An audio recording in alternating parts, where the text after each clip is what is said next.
حافظ و قاری حافظ ظہیر صاحب نے بڑی عمدہ تقریر کری، اس پر عمل کرنے کی بات ہے۔ صبح صادق کے وقت یہ بڑا مقبول وقت ہے، آپ کی دعا ان 24 گھنٹے میں کسی وقت بھی نہ قبول ہو، لیکن فجر کا ایسا وقت ہے، صبح کاذب، ایک صبح صادق ہوتا ہے، ایک صبح کاذب ہوتا ہے۔ صبح صادق اس کو کہتے ہیں جب ہمارے یہاں اذان لگتی ہے، اور صبح کاذب اس کو کہتے ہیں اذان سے پہلے۔ اور کاذب کا مطلب جھوٹی رات، یعنی آپ کو دیکھنے ملے گا کہ یار یہ صبح ہو گئی لیکن رات ہی ہے، اس کو صبح کاذب کہتے ہیں۔ بات سمجھ میں آئی؟ اس کو کیا کہتے ہیں؟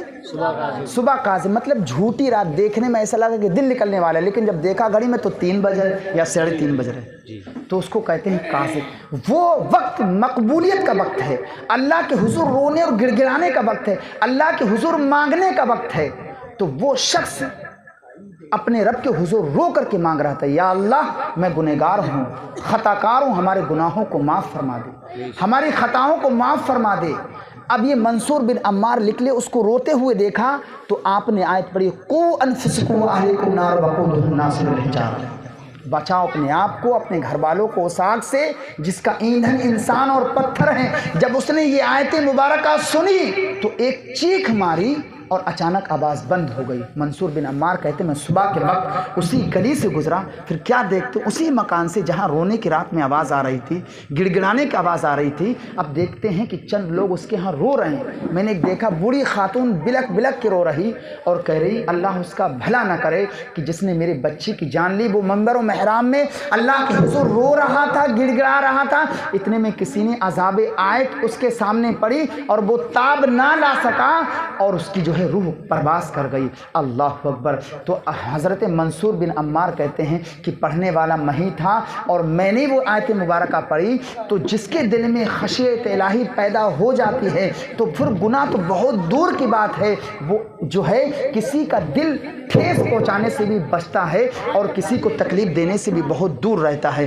ایک اور ہے کہ حضرت ایک اللہ کے مقدس ولی جو ہیں جا رہے تھے تو راستے میں کیا دیکھتے کہ نہر پڑتی ہے، ایک چھوٹا سا بچہ، کم سن سا بچہ زار و قطار رو رہا ہے۔ اس سے پوچھا تو کیوں رو رہا ہے؟ تو اس نے کہا کہ جب میں نے قرآن پاک کی آیت مبارکہ پڑھی قوا انفسکم واہلیکم نارا وقودھا الناس والحجارہ، تو میں خوف سے لرزہ ہو گیا، میں کانپنے لگا اور میری آنکھوں میں آنسو آ گئے۔ تو اس بزرگ نے کہا کہ تو ابھی چھوٹا بچہ ہے، تیری بھی کوئی عمر نہیں ہے، تو نے ابھی کوئی گناہ نہیں، تو کیوں روتا ہے؟ تو کہا کہ میں نے دیکھا ہے کہ کل قیامت کے دن جو ہے حدیث قرآن پاک میں ہے کہ اللہ جب جہنم میں جہنمیوں کو ڈالے گا تو اس سے پہلے جہنم کو دہکائے گا، تو ہم جیسے بچوں کو بھی ڈالے گا، کہیں نوجوانوں کو بھی ڈالے گا، پتھروں کو بھی ڈالے گا، تو ہم اس وجہ سے رو رہے ہیں۔ تو اس نوجوان نے کہا بزرگ نہ تم تو بچے ہو، تو اس نے کہا میں نے بارہا دیکھا ہے کہ میں نے اپنی امی کو دیکھا ہے کہ جب وہ آگ روشن کرتی ہے تو وہ چھوٹی چھوٹی لکڑیاں رکھتی ہے،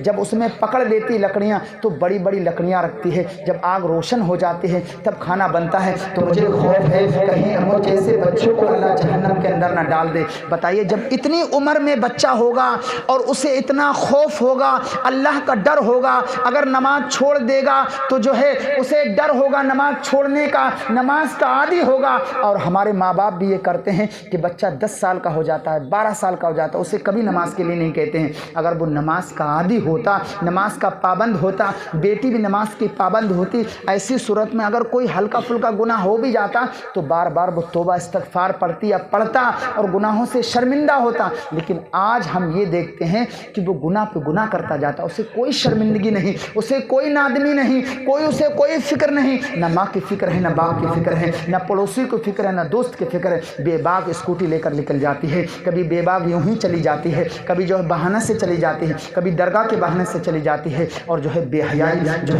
حیائی پر اتر آتی ہے۔ حضرات محترم، تو ہمیں اور آپ کو چاہیے کہ سب سے پہلے اپنے بچوں کو حضور کی محبت سینے میں ڈال دو، نعت پاک کی محبت سینے میں ڈال دو، بزرگوں کی حکایت کی محبت سینے میں ڈال دو۔ جب ان کے پاس وقت ہوگا اور ان کے ہاتھ میں کتاب ہوگی، اگر وہ بچی نہیں پڑھیں گی، اور آپ دیکھیں گے آج کیا ہوتا ہے، ہماری ماں دیکھتی ہے کہ ہماری بیٹی سوئی کہ نہیں سوئی، موبائل چلا کے بند رکھ دیا کہ نہیں رکھ دیا، تاکہ ہم تھوڑی دیر موبائل چلا لیں۔ یہ ہو رہا ہے، بچی موبائل بند کر دے تو ہم تھوڑی دیر موبائل چلا لیں، یہ ہو رہا ہے۔ تو کہاں سے برائی ختم ہوگی؟ حافظ صاحب غلط تو نہیں کہہ رہے ہیں؟ کہ بچی رکھے باقاعدہ ایک موبائل ہے تو باری باری لگ جاتی ہے کہ 1 گھنٹے تو دیکھے گا، 1 گھنٹے میں دیکھوں گا، 1 گھنٹے تو دیکھے گا، یہ باقاعدہ طور پر باری لگی ہوئی ہے۔ ارے جب باری لگاؤ گے موبائل کی تو یہ برائی ختم کہاں سے ہو گئی؟ اگر یہی باری لگائی ہوتی ایک کتاب کی جو ذوالنون مصری کی حکایت پر ہے، یا جو ہے کسی اللہ کے مقدس ولی کی جو ہے سمان حیات ہے، اور باری لگائی ہوتی بیٹا ایک ہی کتاب ہے، اتنے پیسے نہیں ہیں کہ 500 روپے کی ایک جو ہے 2 کتابیں خریدی جاتی، ہم اس لیے ایک کتاب لے کے آئے، بیٹا ایک گھنٹے تم پڑھو، جب دوسرا گھنٹہ ہو جائے تو اپنے دوسرے بھائی کو دے دو، تیسرے گھنٹے تیسری بہن کو دے دینا۔ یہ اگر ماحول گھر میں بنا ہوتا تو یہ برائی عام نہ ہوتی، جو ہے نوجوان بچی بہنتی نہ۔ اللہ اکبر، آج جو ہے ہم نے جو ہے بزرگوں کا طریقہ کھو دیا ہے، اس لیے ہم پریشان ہیں۔ اللہ رب العزت کی بارگاہ میں دعا ہے، میں نے جو بھی کچھ بیان کیا ہے اللہ تعالیٰ اس پر ہم سب کو عمل کرنے کی توفیق عطا فرمائے۔ آمین ثم آمین، وما علینا الا البلاغ۔ السلام علیکم ورحمۃ اللہ۔